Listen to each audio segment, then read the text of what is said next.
Hello and welcome. I am your host of What Are You Reading? What Are You Writing?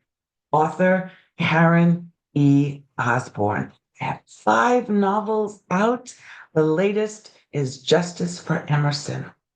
I am so glad that you're here. This is a space for readers and writers to come together and talk about books. I'm so happy to welcome back Jo Loveday Butcher. Hey, Joe. Hello, Karen. So good to see you. It is good to see you because we've been corresponding, but we haven't actually seen each other since the last interview. So that has been so good. So the last time we chatted, you had this wonderful medical thriller out, Terminal Lucidity, and I can see it behind you, which hmm was such an exciting and propulsive story. And now you have a new supernatural book out, Campus Shadows. So tell us a little bit about the premise, setting, where does it take place? It's set on a campus in Florida where an 18-year-old freshman, Dave Everest, arrives and he's carrying some invisible fractures. He's got um, learning disability called dyscalculia, and he's got a father who's cold and demanding, and it's very difficult for Dave to meet his expectations. And so he really wants approval. And he's feeling isolated and eager to belong. And so he ends up with this party animal roommate who drags him into substance abuse as a way to survive campus life. And that's the roommate's survival mode and how he gets through things. So as Dave gets closer and closer to addiction, his grip on perception and reality begins to distort. And so he's having some blackouts and t missing time and escalating paranoia. And um, so it's kind of blurring the lines between what's happening around him and what's happening inside his own mind. And then the apartment itself starts feeling hostile and watchful and oppressive and full of charged with something that he can't name or recognize. And it gets very scary for him. So he becomes increasingly unreliable. And so then the reader has to figure out is this the psychological collapse or chemical distortion or something else darker that's um, coming along because of his Ah, vulnerability. yeah. Wow. That's cool. And so this is David, right? hmm And so tell me what you like about David. One of the things I admire about you as a writer is that you like to lift um, issues, societal issues, tackle things that are happening in the world, but you do it all through story and not preachy or anything. And so tell me what you like about David and why you decided for him to be the way he is. Well, thank you for that. What I like about him is that he's kind, because even though he was raised, his father is very demanding and mean. Dave continues to be kind, and he's very resilient, even as he's going down this slippery slope. Um, he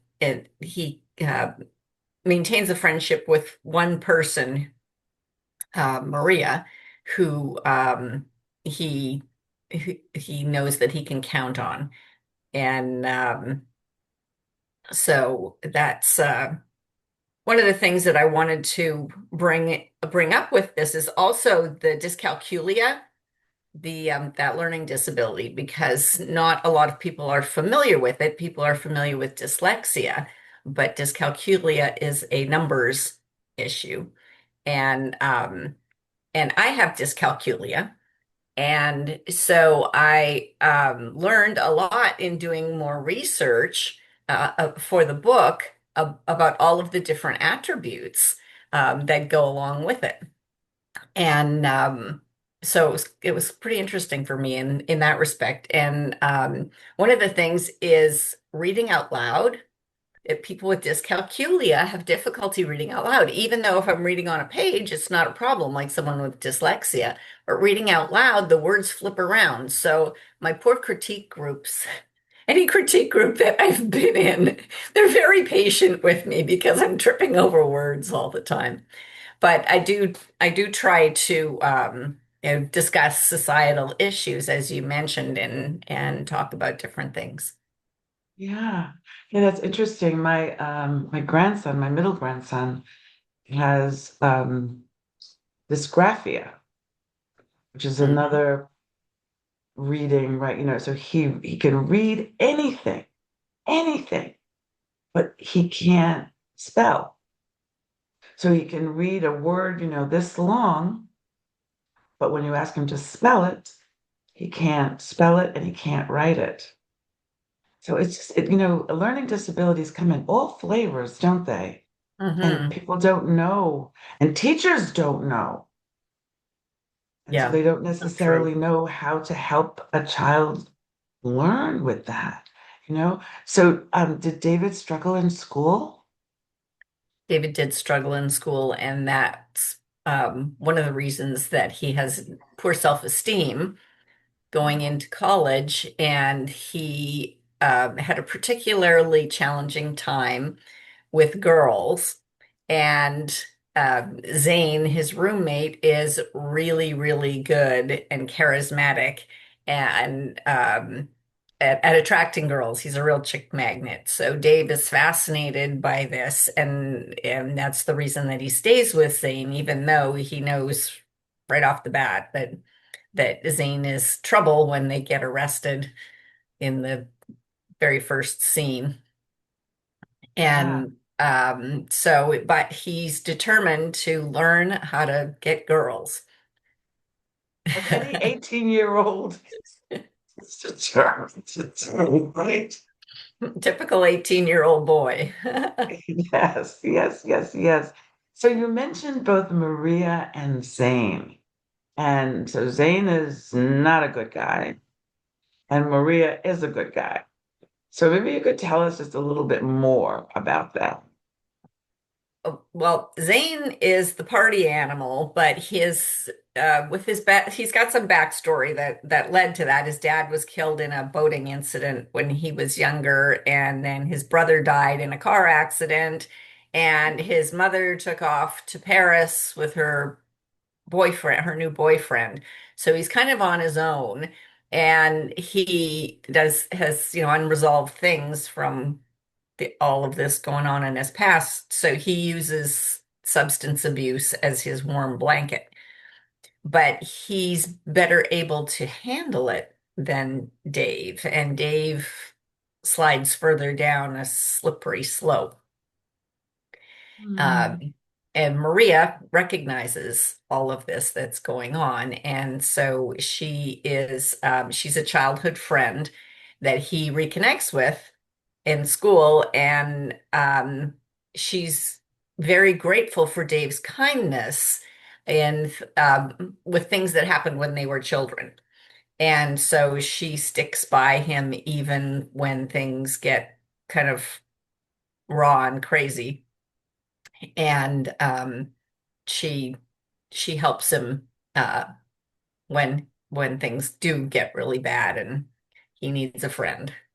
Yeah, so she's very loyal. I hope he Mhm. doesn't stay in the friend zone with her forever. I hope they can fall in love. But see, besides your own, or maybe because of your own learning disability, could you just tell us a little bit about what inspired? Because this is a departure for you. It's different from your medical thriller. that Hmm. you wrote. Can you tell us a little bit about why supernatural thriller, what inspired this story? What came about? Well, I wanted to address mental health through fiction. And so I think with through story, we can talk about some of the things within mental health that are kind of scary otherwise. So young people going off to school, like sometimes our society stresses get into the best school you possibly can and go, if that school is away, then go away. But I find some people, particularly the males, are not always quite ready to be away from home, and know of people who've, they had to bring their sons home because they just weren't handling being on their own well. And so that's one of the things. And but also, people don't like to talk about addiction, or learning disabilities and things like that. So I wanted to bring those things in, um, showing how they can affect other people, and how some people can get beyond that as well. So it was kind of interesting because some men that have read Campus of Shadows have said, "Oh, that was my dad. That was, Wow. my dad was really like that, and I really struggled to get beyond that and have self-esteem and confidence in life." So I thought that was kind of interesting that, people can relate to that, and see how someone else sort of grows beyond it. Isn't that exactly why we write? Right? Hmm. To people can relate to our characters, see them as full, real people. You and I have that in common that we care about things like addiction and mental health, and that's what I put into Justice for Emerson and Hmm. trauma. But we got to Yes. do it in storytelling and really interesting storytelling and non-preachy, which you Yes. absolutely achieve. So, are you working on now?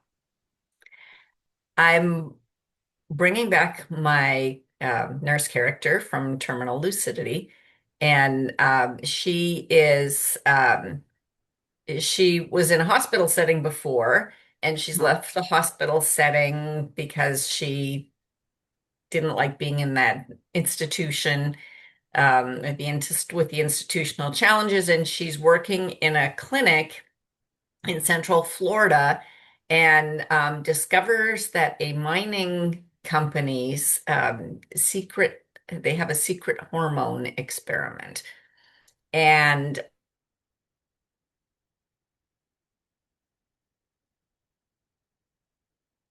mind and her imagination, and that she is not stable, even though it's the what they've got growing in the plants nearby.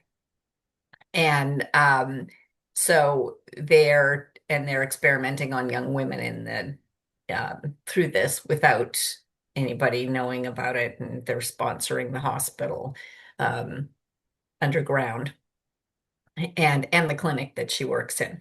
So she has to choose, um, does she stay silent, or does she kind of become the woman that they're trying to eliminate or eradicate or quiet? So, Wow, that sounds very good.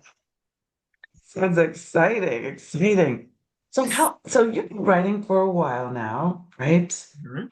Um, is there anything you learned about yourself as as part of this writing journey? I've learned that um, I like writing psychological thriller, as you do, and I like looking into those types of things that sometimes people don't discuss. But also that I've found that a lot of what I'm writing is focused on morality and moral issues, and and so they all seem to have similar themes. That just seems to, even though different genres have popped up, um, the themes seem to be quite consistent. When I wrote Campus of Shadows, I was planning to write a psychological thriller, and then this ghost showed up, and and didn't want to go away. And so as I continued with it, um, I discovered that it also falls into psychological horror because of the ghost being in the book. So, but I do Yeah, find I that, love you know, that. How we're on a path, we're writing, we're on a path, and then something just happens. You know, the character, I had a character literally say to me, "No, I am not poor. Excuse me, I'm not rich and or middle class. You're totally missing who I am and my background, and you need to rewrite me." wow. So I did listen to her. So you listened and it worked out. It worked out really well. Well, we'll see. I'm halfway through the book. We'll see how it works out. But she stopped me in my tracks. Like, I know that's amazing, isn't it, when that it, happens? And it is just like your ghost just showing up, like, hello, you have to put me in here. So, as you know, this is a show that we also recommend books to other people. And it can be in your genre or something, whatever you have read recently that you think the audience might enjoy. They're quite eclectic out there. well, I have been reading psychological thriller because that's the genre that I like to write, and I like to study how other authors do it. So the book that I would recommend right now is Gillian Flynn's debut, which was called Sharp Objects. Hmm. And it's about a reporter who goes back home to to do a write-up about a couple of children that have been murdered, and but has to confront her own childhood and things that occurred during it. And it turns out that the sharp objects is because she's become a cutter. And so, yeah. And so when I got to that part, I actually I had to skip a little bit because it wasn't really detailed, but it bothered me. And but then after there was just one part that was probably about a quarter of the way in, and but then she started to explain the psychology behind why she does this. And so that was interesting to me. To learn about why people do things like that can be harmful. And so that was really interesting Oh. to me. And she's such a good writer. So this was one of her first books. Yes. Yeah, sharp objects.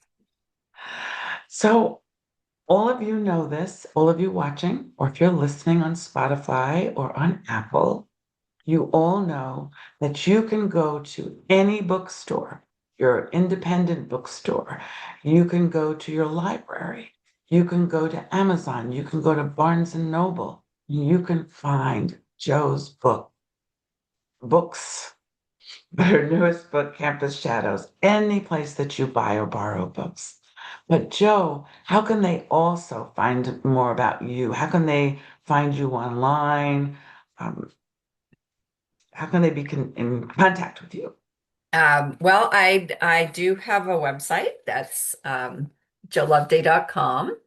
And oh, can you see that? And Yes. my Instagram is Jo Loveday. Uh, and Facebook is Jo Loveday Books. And Great. Campus of Shadows is also available on audio. So I found a fantastic narrator who did all kinds of voices, and I didn't realize they wrote so many characters in until I heard all the different voices this poor guy did, and he did a great job. But I'm thinking, holy cow, there's a lot of characters that I didn't even realize. Um, Well, that's that, people say to me, they say, "Oh, Karen, you have such a great voice. Why don't you read your own books, make your own audio?" Because I can't do 12 different voices and five different accents. mhm. So, this is an acting job. This is not just having a nice voice and being able to read well, right? So I'm glad you found a good voice actor because many, many of our watchers are audio folks. So that is really good. I hope you all have enjoyed re-meeting Jo.